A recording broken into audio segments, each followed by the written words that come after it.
Good afternoon. I'm Brian Reagan. This is Tyler Kelly. We welcome you to our midday meditation, and today we are in the tiny books of the Bible, Titus chapter 3, verses 9 through 11. Go ahead. But avoid foolish disputes, genealogies, contentions, and strivings about the law, for they are unprofitable and useless, rejected of divisive man after the first and second admonition, knowing that such a person is warped in sinning, being self-condemned. All right. So, simple fact is, Titus is a fantastic book. We're just picking verses kind of randomly to talk about here. Why avoid foolish disputes, genealogies, contentions, and strivings about the law? For one reason, it was already nailed to the cross. Once Jesus Christ came, those genealogies don't matter anymore. How many times you have to wash your hand, with 3 firkins apiece or whatever, doesn't matter. And how many times you have to wash the inside of your cup for it to be clean? That's it. None of that stuff matters.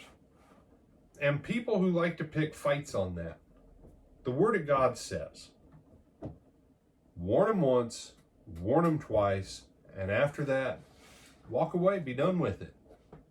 Why? Because they are warped, sinful, and self-condemned.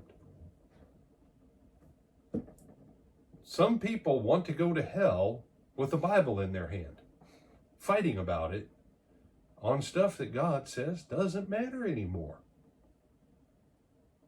And when you run into those kind of people, just hang it up. You say, no, and here's the practical application on that. You have to keep the Sabbath day. What? The Sabbath was eternal. Okay. The Sabbath day as a principle, I won't argue. Yes, that is binding. Every person needs a Sabbath day. But to quote the 10 Commandments as the Sabbath day being binding on the church, no, it was nailed to the cross. That's part of striving about the law.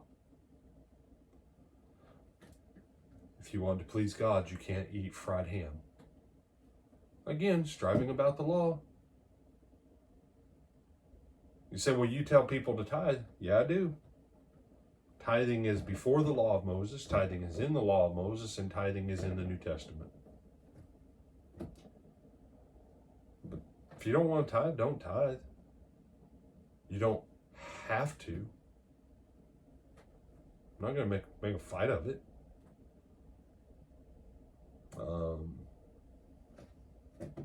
Pick something else from the law, Tyler.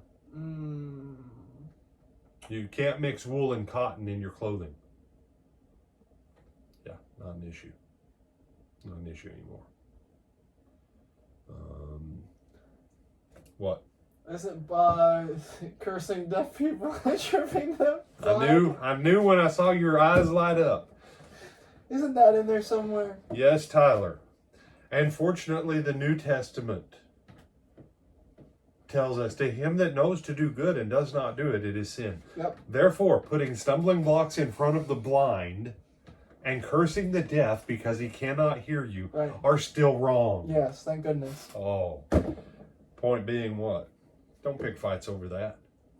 If it's in the Old Testament, and when I say Old Testament, I'm talking from Exodus chapter 20 through the end of Deuteronomy. That's the Old Testament. Everything from Joshua 1 to the end of Malachi is how all of that was played out. Mm-hmm.